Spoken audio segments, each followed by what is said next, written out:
Hello दोस्तों, स्वागत हमारे यूट्यूब चैनल विनय इलाहाबादिया में। दोस्तों, इलाहाबाद यूनिवर्सिटी का सेकंड सेमेस्टर का एग्ज़ाम जल्द ही आप सबका होने वाला है। लगभग 10 मई से स्टार्ट है आपका सेकंड सेमेस्टर का एग्ज़ाम। तो दोस्तों, उसी से रिलेटेड इस वीडियो में बात करेंगे, जो फर्स्ट सेमेस्टर में आपसे गलतियाँ हुई थी वो सेकंड सेमेस्टर में ना हो। जैसे आप बहुत सारे बच्चे फेल हो गए थे, बहुत सारे बच्चों का बैक लग गया था। तो इस वीडियो में हम बात करेंगे कि आपको नोट्स कैसे बनाना है, लिमिटेड टाइम में आपको मैक्सिमम आउटपुट मतलब स्कोर कैसे आपको अच्छा करना है, और बाकी जो भी चीज़ें हैं इंपॉर्टेंट इन्फॉर्मेशन, नोट्स कैसे बनाएं या रिवीजन कैसे करें, इस वीडियो में हम बात करने वाले हैं दोस्तों। तो वीडियो को पूरा देखिएगा, अगर पसंद आया लाइक एंड सब्सक्राइब करिएगा।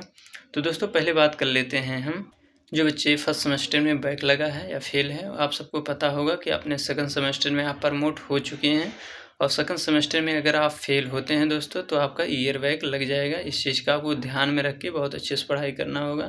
जिन बच्चों का बैक है, उन बच्चों का अगर सेकंड में बैक लगेगा तो फोर्थ सेमेस्टर में फिर कंप्लीट होगा, और आपका जो फर्स्ट सेमेस्टर में लगा था वो थर्ड सेमेस्टर में आपका आके कंप्लीट होगा, थर्ड सेमेस्टर में एग्ज़ाम होगा।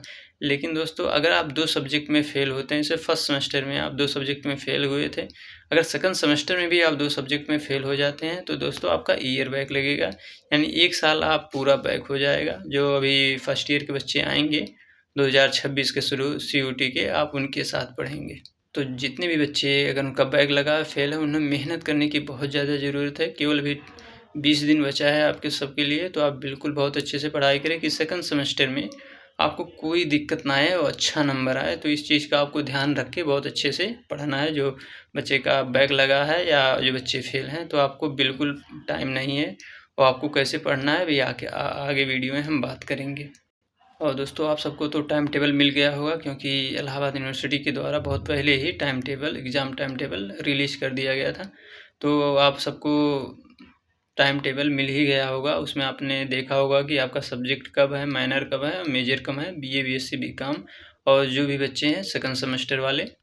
और टाइम टेबल को ध्यान में रखते हुए आप पढ़ाई बिल्कुल स्टार्ट कर दीजिए। थोड़ा भी टाइम नहीं बचा है, क्योंकि अभी आप पढ़ेंगे फिर रिवीजन करेंगे, क्योंकि 10 दिन तो कम से कम 10-12 दिन आपके लिए रिवीजन चाहिए होता है।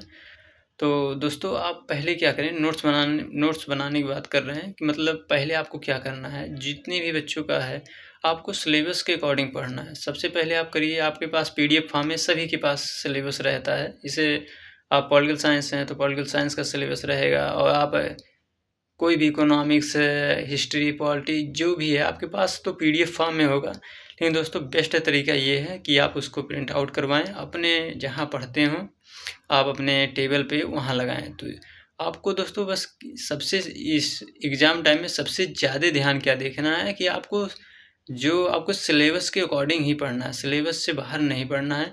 तो अभी फर्स्ट टाइम इलाहाबाद यूनिवर्सिटी में सेकंड सेमेस्टर हो रहा है, इसके पहले ईयरली होता था। तो आपको ध्यान क्या देना है कि यहाँ जो कि बुक आपके हैं, जो आपके मटेरियल पढ़ने का है, उसमें फर्स्ट सेमेस्टर, सेकंड सेमेस्टर का डिवीज़न नहीं दिया हुआ है अभी मैक्सिमम में। तो आपको सबसे पहले आपको सिलेबस के अकॉर्डिंग ही पढ़ना है कि सिलेबस में क्या है और क्या ही हमको पढ़ना है। तो सिलेबस से ऐसे बहुत सारे बच्चे हैं कि जो सिलेबस से अगर नहीं ध्यान देंगे तो उससे बाहर पढ़ लेंगे, तो वो चीज़ें प्रॉब्लम होगी। तो आप सिलेबस के अकॉर्डिंग पढ़िए, आपके सिलेबस में क्या दिया हुआ है, इम्पोर्टेंट क्या है, और उसी के अकॉर्डिंग आप अच्छे से पढ़ें। और आपके सिलेबस में 4 यूनिट, 5 यूनिट ऐसे मतलब अकॉर्डिंग टू सब्जेक्ट होगा कि अलग-अलग सब्जेक्ट का अलग-अलग यूनिट है, किसी में 4 किसी में 5 होगा। तो दोस्तों, हर यूनिट में आप देखेंगे कुछ इम्पोर्टेंट क्वेश्चन बनते रहेंगे। जब आपके पास होगा ना सिलेबस, उसमें से बहुत इम्पोर्टेंट क्वेश्चन आपको दिखेंगे कि हाँ, यहाँ से एक क्वेश्चन आएगा। हर यूनिट में लगभग 1 या 2 क्वेश्चन बनेंगे। उसी के अगर सिलेबस जो है उसी के अकॉर्डिंग तैयार करके जाएँगे तो बहुत अच्छा आपका एग्ज़ाम होगा, उससे आप बिल्कुल परेशान ना हों।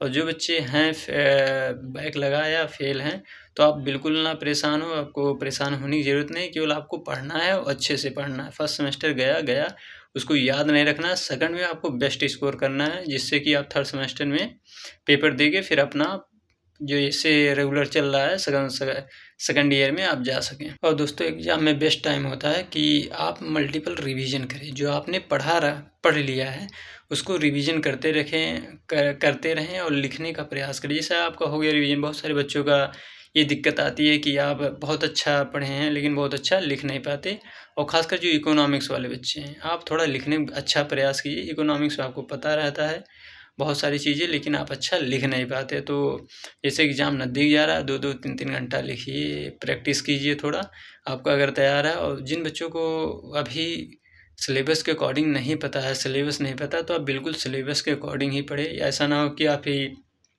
एक ही यूनिट में आप पढ़ते रह जाएँ, क्योंकि सभी यूनिट से क्वेश्चन आना है।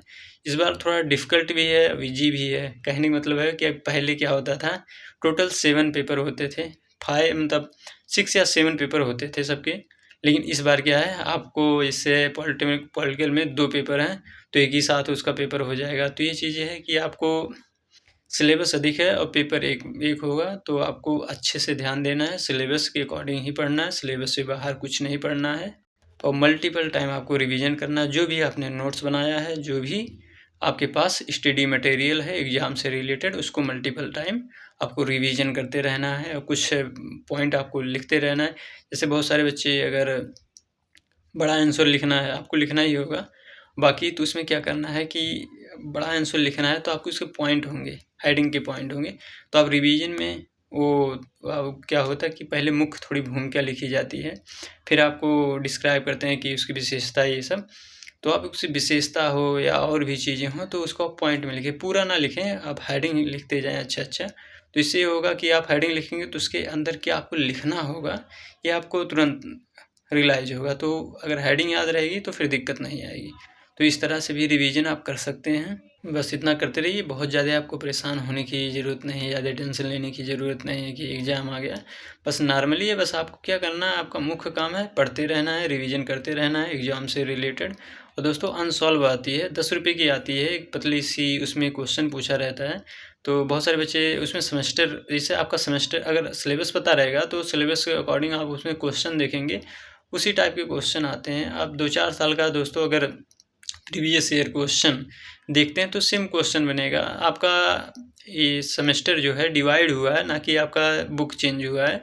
तो क्वेश्चन वही आने वाले हैं और आएँगे, आने वाले टाइम में हम गेस्ट पेपर भी बताएँगे। हो सकता है कि आपको कुछ नोट्स भी प्रोवाइड करा दें। अब टेलीग्राम आप सब जॉइन कर लीजिएगा, तो सबको बहुत हेल्प करेगा। और क्वेश्चन क्या-क्या इम्पोर्टेंट क्वेश्चन है आने वाले टाइम में आपसे डिस्कस किया जाएगा। बस आप पढ़ते रहिएगा, क्योंकि ऐसा ना हो कि आने वाले टाइम में आप क्वेश्चन बताएँगे तो आपको पहले से याद रहेगा, कुछ उसमें पॉइंट बताएँगे वो भी सही हो जाएगा। तो जो इम्पोर्टेंट ये है कि आपको जो आता है अनसॉल्व आता है, आप अनसॉल्व फर्स्ट सेमेस्टर में लिए तो उसमें तभी दिया होगा, आपको नया लेने की ज़रूरत नहीं है। जो बच्चे फर्स्ट सेमेस्टर के टाइम नहीं ले पाए थे, वो बिल्कुल ले लें, क्योंकि फर्स्ट सेमेस्टर में आपका अच्छा जैसा भी एग्ज़ाम गया होगा, सेकंड सेमेस्टर में और अच्छा जाना चाहिए। तो आप सबको इसी पे फ़ोकस करना चाहिए और जो अनसॉल्व है उसके क्वेश्चन आपको देखते रहना चाहिए कि किस यूनिट से इससे जो सिलेबस में है उससे क्वेश्चन कैसे आ रहे हैं। तो आप देखते रहेंगे, आपको पूरा अनुमान रहेगा कि हाँ, इस यूनिट से ऐसा ही क्वेश्चन बनेगा, 1 ही 2 ही क्वेश्चन बनेंगे। बस आपको उसको तैयार करना है बस। बिल्कुल आप टेंशन ना लें, अब आप पे बहुत दिन बाद हमने वीडियो डाला है। अब वीडियो आपको आते रहेंगे, मोटिवेट करते रहेंगे, बस आप पढ़ने पे फ़ोकस करिए, बाकी चीज़ें सब आराम से हो जाएँगी। तो धन्यवाद दोस्तों, वीडियो को लाइक एंड सब्सक्राइब करें। अगर कोई प्रॉब्लम है तो आप कमेंट कर सकते हैं और टेलीग्राम जॉइन करके वहाँ भी मैसेज कर सकते हैं। तो एक बार फिर से धन्यवाद दोस्तों आप सबका।